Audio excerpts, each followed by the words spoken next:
Hello दोस्तों, free online teaching one में आपका स्वागत है। आज हम इस वीडियो में एमपी बोर्ड कक्षा 10वीं विषय गणित के कुछ महत्वपूर्ण प्रश्न देखेंगे। तो सबसे पहले देखते हैं हम अध्याय 1 वास्तविक संख्या। तो इसमें से आपको कुल 7 अंक के प्रश्न पूछे जाएंगे, जिसमें से आपका 1 अंक का ऑब्जेक्ट टाइप प्रश्न, 2 अंक का एक प्रश्न और एक 4 अंक का प्रश्न। तो हम इस वीडियो में 2 अंक के लिए कुछ महत्वपूर्ण प्रश्न देखेंगे। तो यहाँ पर हम देखते हैं 2 अंक के लिए प्रश्न क्रमांक 1 है 6, 72 और 120 का अभाज्य गुणनखंड विधि से एचसीएफ या एलसीएम ज्ञात करो। तो हम इस प्रश्न को हल करते हैं। तो सबसे पहले यहाँ पर हम लिखते हैं हल। यहाँ पर आपको क्या क्या दिया है कि 6, 72 और 120। तो यहाँ पर हम अभाज्य गुणनखंड विधि का प्रयोग करेंगे। तो यहाँ पर हम लिखेंगे 6 के अभाज्य गुणनखंड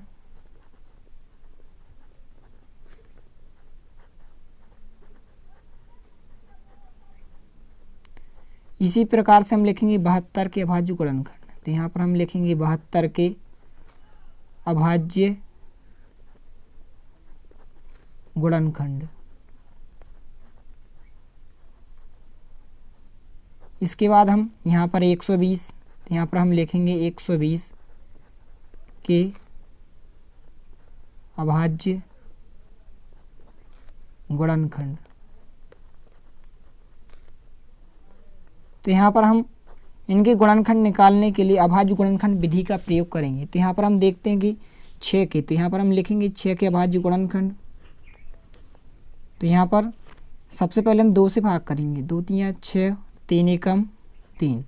तो यहाँ पर 6 के अभाज्य गुणनखंड क्या हो जाएंगे 2 गुणित 3। तो यहाँ पर हम लिखेंगे 2 गुणित 3। इसी प्रकार से हम 72 के अभाज्य गुणनखंड निकालेंगे। तो यहाँ पर हम 72 लिखेंगे। तो सबसे पहले हम 2 से भाग करेंगे, 2 3 6, बचेगा 1 हो जाएंगे 12, 2 छंग 12। इसके बाद 2 से करेंगे, 2 एकम 2, बचेगा 1 हो जाएंगे 16, 2 अट्ठे 16। इसके बाद 2 से करेंगे, 2 इनाम 18। इसके बाद यहाँ पर 3 से करेंगे, 3 3 का 9। इसके बाद 3 से, 3 एकम 3। तो 72 के अभाज्य गुणनखंड क्या हो जाएंगे, इसको हम इस प्रकार से भी लिख सकते हैं कि यहाँ पर 2 देख सकते हैं कितनी बार है, 3 बार है। तो यहाँ पर हम 2 के ऊपर कितनी घात लगा सकते हैं, 1 2 3। तो 2 के ऊपर 3 की घात गुणित यहाँ पर 3 कितनी बार है, 2 बार। तो यहाँ पर हम लिख सकते हैं 3 के ऊपर 2 की घात। इसी प्रकार से हम 120 के अभाज्य गुणनखंड यहाँ पर निकालेंगे। तो यहाँ पर हम 120 के अभाज्य गुणनखंड निकालते हैं। तो यहाँ पर हम सबसे पहले 2 से करेंगे, 2 छंग 12, 0 का 0।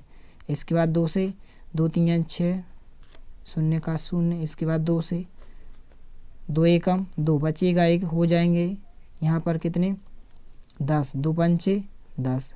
इसके बाद यहाँ पर हम करेंगे 3 से। तो यहाँ पर हम लिखेंगे 3 5 15। इसके बाद 5 से करेंगे, 5 एकम 5। तो यहाँ पर हम लिखेंगे 120 के अभाज्य गुणनखंड क्या हो जाएंगे, यहाँ पर 2 को इतनी बार दिया है 3 बार। तो 2 के ऊपर हम 3 की घात लगाएंगे गुणित यहाँ पर 3 कितनी बार है, 1 ही बार है। तो हम यहाँ पर 3 1 ही बार लिखेंगे। यहाँ पर 5 ही 1 ही बार है, तो यहाँ पर हम 5 लिखेंगे। इसके बाद आपको प्रश्न में क्या करना है, 6, 72 और 120 का अभाज्य गुणनखंड विधि से क्या करना है, एचसीएफ और एलसीएम ज्ञात करना है। तो सबसे पहले हम निकालते हैं यहाँ पर एलसीएम। तो यहाँ पर हम लिखेंगे 6, 72 और 120 का एलसीएम। तो एलसीएम निकालने के लिए आपको क्या करना पड़ता है, उच्चतम घात लिखनी पड़ती है और कोई भी संख्या को रिपीट नहीं करना पड़ता है। तो यहाँ पर हम देख सकते हैं कि 2 यहाँ पर 2 की उच्चतम घात क्या है, यहाँ पर 2 के ऊपर 3 की घात। तो यहाँ पर हम क्या लिखेंगे, 2 के ऊपर 3 की घात गुणित। इसके बाद यहाँ पर देख सकते हैं कि 3 की उच्चतम घात क्या है, 3 के ऊपर 2 की घात। तो यहाँ पर हम लिखेंगे 3 के ऊपर 2 की घात। इसके बाद यहाँ पर हम 2 लिख गया है, 3 भी लिख गया है। इसके बाद लिखेंगे हम यहाँ पर 5, क्योंकि 5 की उच्चतम घात यहाँ पर कितने की घात मानी जाती है, 1 की घात। तो यहाँ पर हम क्या लिखेंगे 5। इसके बाद यहाँ पर हम सभी संख्या का गुणा करके देख सकते हैं। तो यहाँ पर हम रफ पेपर का यूज करते हैं। तो यहाँ पर हम देख सकते हैं 2 के ऊपर 3 की घात का मतलब क्या है, 2 को 3 बार लिखना, 2 गुणित 2 गुणित 2। तो यहाँ पर हम किस प्रकार से गुणा करेंगे, 2 दूनी 4, 4 दूनी 8। तो इनका गुणा कितना है 8। इसके बाद 3 के ऊपर 2 की घात का मतलब क्या है, 3 गुणित 3 यानी कि 9। तो 8 गुणित 9 कितना हो जाएगा 72। इसके बाद कितने से गुणा करेंगे, 5 से गुणा करेंगे। तो यहाँ पर लिखेंगे 5। जैसे ही 5 से गुणा करेंगे 5 दूनी 10 का 0 हासिल 1, 5 7 35 और 1 यहाँ पर कितना हो जाएगा 36। तो यहाँ पर इनका एलसीएम कितना आया 360। तो यहाँ पर हम क्या लिखेंगे 360। इसके बाद हम निकालते हैं 672 और 120 का एचसीएफ। तो यहाँ पर हम लिखेंगे 672 और 120 का एचसीएफ। तो एचसीएफ निकालने के लिए आपको क्या करना पड़ता है, उभयनिष्ठ संख्या जो आपकी तीनों में हो, उभयनिष्ठ संख्या, चूँकि यहाँ पर हमने 3 संख्या को गुणनखंड निकाले हैं, तो यहाँ पर हम तीनों में ऐसी संख्या देखेंगे जो उभयनिष्ठ हो। और कैसी संख्या, निम्नतम घात वाली, यानी कि सबसे छोटी घात वाली। तो यहाँ पर हम देख सकते हैं कि 2 की सबसे छोटी वाली संख्या कौन सी है, यहाँ पर 2 ही है। तो यहाँ पर इसका एचसीएफ कितना हो जाएगा 2 हो जाएगा, क्योंकि 2 तीनों में है। यहाँ पर देख सकते हैं 2 के ऊपर 3 की घात है, यहाँ पर 2 के ऊपर 3 की घात है, लेकिन सबसे छोटी घात वाली संख्या क्या है 2 है। तो यहाँ पर हम क्या लिखेंगे 2 लिखेंगे। यहाँ पर आप 3 देखते हैं कि 3 यहाँ पर भी है, 3 के ऊपर 2 की घात यहाँ पर है, यहाँ पर 3 है। तो यहाँ पर सबसे छोटी घात क्या है 3 है। तो यानी कि 3 के ऊपर कितनी घात मानी जाती है, यहाँ पर 1 की घात। तो यहाँ पर हम क्या लिखेंगे 3 लिखेंगे। इसके बाद इन दोनों को गुणा करेंगे तो 2 3 6। तो आपका एचसीएफ कितना हो जाएगा 6 हो जाएगा। तो अतः हम लिख सकते हैं, अतः 672 और 120 का एलसीएम। तो एलसीएम यहाँ पर कितना आया 360। तो यहाँ पर हम लिखेंगे 360 तथा एचसीएफ बराबर कितना आया 6। तो यहाँ पर हम लिखेंगे 6 होगा। तो इस प्रकार से हम इस क्वेश्चन को हल कर सकते हैं। इसके बाद देखते हैं हम प्रश्न क्रमांक 2। यदि एचसीएफ 306 और 657 का एचसीएफ कितना दिया है 9 हो तो एलसीएम 306 657 ज्ञात करो। तो आपको क्या करना है 306 और 657 का एलसीएम ज्ञात करना है। तो आपको क्या करना है, एक फार्मूला को अच्छे से आपको ध्यान रखना है। तो यहाँ पर हम लिखेंगे हल, चूँकि यहाँ पर एक फार्मूला होता है कि 2 संख्याओं का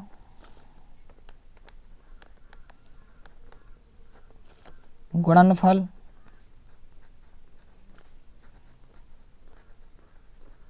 जो आपको संख्या दी गई है, जैसे यहाँ पर 306 और 657 दी गई हैं, बराबर क्या होता है एलसीएम गुणित एचसीएफ। तो जब भी आपको ऐसे सवाल मिले कि जिसमें आपको एलसीएम ज्ञात करना हो या एचसीएफ ज्ञात करना हो, तो यहाँ पर हम देख सकते हैं कि 2 संख्या का गुणनफल। तो 2 संख्या आपको कौन सी दी गई है 306 और 657। तो यहाँ पर हम इन दोनों संख्याओं का गुणा करते हैं 306 गुणित 657 बराबर यहाँ पर एलसीएम। तो एलसीएम हम क्या करना है ज्ञात करना है, तो एलसीएम जहाँ की ता लिखेंगे गुणित एचसीएफ कितना दिया है 306 और 657 का एचसीएफ कितना दिया है 9। तो यहाँ पर हम कितने लिखेंगे 9। इसके बाद यहाँ पर हमको एलसीएम ज्ञात करना है, तो एलसीएम जहाँ की ता गुणा की संख्या कहाँ आ जाती है बटे में आ जाती है। तो यहाँ पर लिखेंगे 306 गुणित 657 बटे कितने आ जाएंगे 9। तो यहाँ पर हम लिखेंगे 9 बराबर क्या हो जाएगा एलसीएम। इसके बाद हम क्या करेंगे 9 से इसको हम डिवाइड करेंगे। तो 9 से डिवाइड करेंगे तो यहाँ पर क्या हो जाएगा 9 3 27, कितनी बार जाएगा 3 बार जाएगा, कितनी बचेंगे 3 हो जाएंगे 36। तो कितनी 9 चौके 36। तो यहाँ पर कितनी आएगा 34। तो यहाँ पर हम लिखेंगे 34 गुणित 657 बराबर कितना हो जाएगा एलसीएम। इसके बाद हम रफ पेपर का यूज करते हैं, इसका हम गुणा करते हैं। तो यहाँ पर इसका गुणा करने पर कितना आता है, यहाँ पर हम लिखेंगे 657 गुणित कितनी 34। तो यहाँ पर हम 34 से गुणा करते हैं। सबसे पहले हम 4 का करते हैं। तो यहाँ पर जैसे ही 4 से करते हैं 4 7 28 की 8 हासिलाइन 2, 4 5 20 और 2 22 की 2 हासिलाइन 2, 4 6 24 और 2 26। इसके बाद हम 3 से करेंगे 3 7 21 की 1 हासिलाइन 2, 3 5 15 और 2 17 की 7 हासिलाई 1, 3 6 18 और 1 19। इसके बाद हम इसको ऐड कर देंगे यानी कि जोड़ देंगे। तो यहाँ पर कितना हो जाएगा 8 2 1 3 6 7 13 की 3 हासिलाई 1, 9 2 11 1 12 की 2 हासिल आई 1, तो यहाँ पर कितना आ जाएगा 22,338। तो इसका एलसीएम कितना हो जाएगा 22,338। तो यहाँ पर हम लिखेंगे 22,338। तो अतः हम लिख सकते हैं कि अतः जो हमारा एलसीएम होगा, एलसीएम दो संख्याओं का निकालना था आपको, 306 और 657 का। तो यहाँ पर हम लिखेंगे 306 और 657 कितना हो जाएगा 22,338 होगा।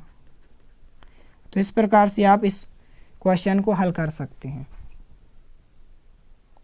इसके बाद देखते हैं हम अगला प्रश्न, प्रश्न क्रमांक 3, संख्याओं 6 और 20 के अभाज्य गुणनखंड विधि से एचसीएफ 6 और 20 का या एलसीएम 6 और 20 का ज्ञात करो। तो हम इसमें अभाज्य गुणनखंड विधि का प्रयोग करेंगे। तो यहाँ पर हम लिखेंगे हल।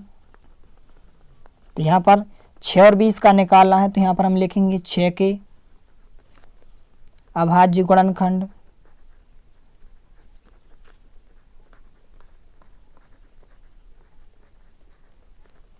इसी प्रकार से हम यहाँ पर 20 के अभाज्य गुणनखंड लिखेंगे, 20 के अभाज्य गुणनखंड। तो जब भी आपको एलसीएम या एचसीएफ ज्ञात करना हो तो इसमें हम अभाज्य गुणनखंड विधि का प्रयोग करते हैं। तो यहाँ पर हम 6 के अभाज्य गुणनखंड निकालेंगे। तो 6 के अभाज्य गुणनखंड क्या हो जाएंगे, यहाँ पर 2 से करेंगे, 2 3 6, 3 एकम 3। तो इसके अभाज्य गुणनखंड क्या हो जाएंगे 2 गुणित 3। तो यहाँ पर हम क्या लिखेंगे 2 गुणित 3। इसी प्रकार से हम 20 के अभाज्य गुणनखंड यहाँ पर निकालेंगे। तो यहाँ पर हम लिखेंगे 20 कितने से करेंगे भाग 2 से, 2 एकम 2, शून्य का शून्य, 2 पंचे 10। इसके बाद 5 से करेंगे, 5 एकम 5। तो हम इसको इस प्रकार से भी लिख सकते हैं कि 2 यहाँ पर कितनी बार हैं 2 बार। तो हम 2 के ऊपर कितने की घात लगा देंगे 2 की घात गुणित, चूँकि 5 एक ही बार हैं तो हम यहाँ पर 5 लिख देंगे। इसके बाद हमको क्या ज्ञात करना है 6 और 20 का एलसीएम। तो यहाँ पर हम लिखेंगे 6 और 20 का एलसीएम। तो जब भी आपको एलसीएम ज्ञात करना होता है तो हम क्या करते हैं उच्चतम घात लिखते हैं और कोई भी संख्या को रिपीट नहीं करते हैं। तो यहाँ पर हम देख सकते हैं चूँकि 2 की उच्चतम घात यहाँ पर 1 की घात है, यहाँ पर 2 की घात। तो हम क्या लिखेंगे 2 के ऊपर 2 की घात को। तो यहाँ पर लिखेंगे 2 के ऊपर 2 की घात गुणित, चूँकि 3 की उच्चतम घात यहाँ पर 3 है तो यहाँ पर हम लिखेंगे 3 गुणित, यहाँ पर देख सकते हैं कि 5 की उच्चतम घात 5 ही है तो यहाँ पर हम लिखेंगे 5। इसके बाद हम सभी संख्याओं का गुणा करते हैं। तो इसमें हम रफ पेपर का यूज करते हैं। तो यहाँ पर हम देख सकते हैं कि 2 के ऊपर 2 की घात का मतलब यहाँ पर क्या है कि 2 गुणित 2, यानी कि 2 दूनी 4। तो इसका कितना आया 4 गुणित 3 कितना हो जाएगा 12। इसके बाद हम 5 से गुणा करेंगे, कितना हो जाएगा 12 पंचे 60।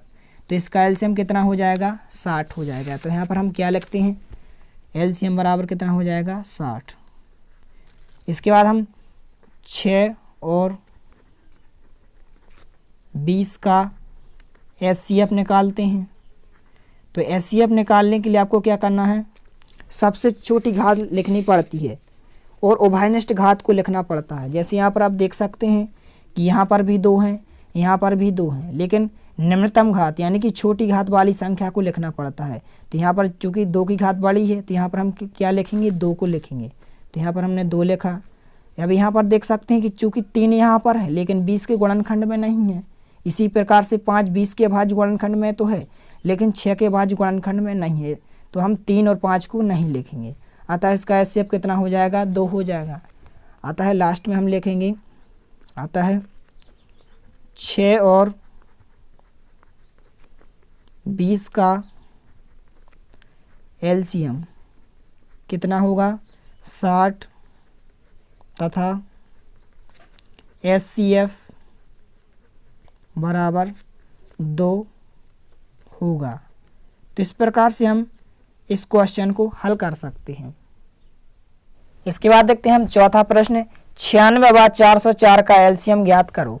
तो हम इसमें अभाज्य गुणनखंड विधि का प्रयोग करते हैं। तो सबसे पहले लिखते हैं हम हल। यहाँ पर हम लिखेंगे 96 के अभाज्य गुणनखंड, 96 के अभाज्य गुणनखंड। इसी प्रकार से हम लिखेंगे 404 के अभाज्य गुणनखंड, 404 के अभाज्य गुणनखंड। तो जब भी आपको एलसीएम या एचसीएफ ज्ञात करना होता है तो हम इसमें अभाज्य गुणनखंड विधि का प्रयोग करते हैं। तो यहाँ पर हम सबसे पहले 96 के अभाज्य गुणनखंड निकालेंगे। तो यहाँ पर हम लिखेंगे 96। तो सबसे पहले हम 2 से भाग करेंगे यहाँ पर। तो जैसे ही 2 से करेंगे 2 चौके 8, यहाँ पर कितना बचेगा 1 हो जाएंगे, 16 2 8 16। इसके बाद फिर 2 से करेंगे, 2 दूनी 4, 2 चौके 8। इसके बाद दोबारा 2 से करेंगे, 2 एकम 2, 2 दूनी 4, फिर 2 से करेंगे, 2 छंग 12, 2 से करेंगे, 2 तीन 6 और 3 एकम 3। तो इसके गुणनखंड क्या हो जाएंगे कि जो कि 2 यहाँ पर कितनी बार है, 1 2 3 4 5 बार। तो यहाँ पर हम क्या लग सकते हैं, 2 के ऊपर 5 की घात गुणित, चूँकि 3 यहाँ पर एक ही बार है, यहाँ पर हम एक ही बार लिखेंगे। इसी प्रकार से हम 404 के अभाज्य गुणनखंड निकालेंगे। तो यहाँ पर हम देख सकते हैं कि 404 के अभाज्य गुणनखंड क्या होंगे। तो यहाँ पर हम 404 के अभाज्य गुणनखंड निकालते हैं। तो यहाँ पर हम लिखेंगे 404। तो सबसे पहले हम 2 से भाग करेंगे, 2 दूनी 4, 0 का 0 और 2 दूनी 4, फिर 2 से करेंगे, 2 एकम 2, 0 का 0, 2 एकम 2। इसके बाद चूँकि 101 क्या है, एक अभाज्य संख्या है, तो इसमें सिर्फ 101 ही से भाग जाएगा। तो यहाँ पर हम 101 एकम 101। तो इसके अभाज्य गुणनखंड क्या हो जाएंगे, चूँकि यहाँ पर 2 कितनी बार हैं, 2 बार। तो यहाँ पर हम क्या लग सकते हैं, 2 के ऊपर 2 की घात गुणित, क्योंकि 101 एक ही बार है, तो यहाँ पर हम लिखेंगे 101। इसके बाद क्वेश्चन में आपको क्या ज्ञात करना है, एलसीएम ज्ञात करना है। तो यहाँ पर हम क्या लिखेंगे, 96 और 404 का एलसीएम। तो जब भी आपको एलसीएम ज्ञात करना होता है तो आपको क्या करना है, उच्चतम घात देखनी पड़ती है और कोई भी संख्या को रिपीट नहीं करना पड़ता है। तो यहाँ पर देखते हैं कि 2 के ऊपर 5 की घात है यहाँ पर, और यहाँ पर 2 के ऊपर 2 की घात है। उच्चतम घात क्या है, 2 के ऊपर 5 की घात। तो हम क्या लिखेंगे, 2 के ऊपर 5 की घात गुणित। इसके बाद देखते हैं 3, चूँकि 3 एक ही बार है और उच्चतम घात 3 के ऊपर 1 की घात है, तो 3 की चूँकि उच्चतम घात 1 ही बार है, तो यहाँ पर हम लिखेंगे 3। इसके बाद 2 के ऊपर 2 की घात हम लिख चुके हैं, 2 के ऊपर 5 की घात। इसके बाद हम लिखेंगे 101 को, तो यहाँ पर हम लिखते हैं 101। इसके बाद इन संख्या को हम गुणा करते हैं, तो इसमें हम रफ पेपर का यूज करते हैं। तो यहाँ पर हम देखते हैं कि 205, 2 के ऊपर 5 की घात। तो हम इसको किस प्रकार से लिख सकते हैं कि 2 को 5 बार, यानी कि 2 गुणित 2 गुणित 2 गुणित 2 गुणित 2। तो हम इस प्रकार से गुणा करेंगे, 2 दूनी 4, 4 दूनी 8, 8 दूनी 16, 16 दूनी 32, यानी कि इसका मतलब क्या है, 2 के ऊपर 5 की घात का मतलब 32। इसके बाद हम 3 से गुणा करेंगे, 32 गुणित 3, 3 दूनी 6, 3 त्रिका 9, कितना आ जाएगा 96। इसके बाद हम 101 से गुणा करेंगे, तो यहाँ पर हम लिखेंगे 101। तो इसमें हम 6 का गुणा करेंगे, 6 एकम 6, 6 शून्य 0, 6 एकम 6। इसके बाद 9 से करेंगे, तो यहाँ पर हम 9 से जैसे ही करते हैं तो 9 एकम 9, 9 शून्य 0 और 9 एकम 9। इसके बाद हम जोड़ देते हैं, तो 6 के 6, 9 6 9, तो कितना आया 9696। तो इसका एलसीएम कितना हो जाएगा, 9696। तो अतः हम लिख सकते हैं कि अतः 96 और 404 का एलसीएम कितना हो जाएगा, 9696 होगा। तो इस प्रकार से हम इस प्रश्न को हल कर सकते हैं। इसके बाद देखते हैं हम अगला प्रश्न, प्रश्न क्रमांक 5। क्या किसी प्राकृतिक संख्या n के लिए 6 के ऊपर n की घात अंक 0 पर समाप्त हो सकती है, जांच कीजिए। तो हम इसको इस प्रकार से लिख सकते हैं कि यहाँ 6 के ऊपर n की घात का अभाज्य गुणनखंड क्या होता है। 6 को हम इस प्रकार से लिख सकते हैं, 2 गुणित 3 के ऊपर n की घात। जबकि शर्त क्या होती है कि जब कोई प्राकृतिक संख्या 0 पर समाप्त होती है तो क्या होता है, उसका अभाज्य गुणनखंड इस प्रकार का होता है, यानी कि 2 गुणित 5 के ऊपर n की घात के रूप का होता है। चूँकि यहाँ पर 6 के ऊपर n की घात का अभाज्य गुणनखंड क्या है, 2 गुणित 3 के ऊपर n की घात।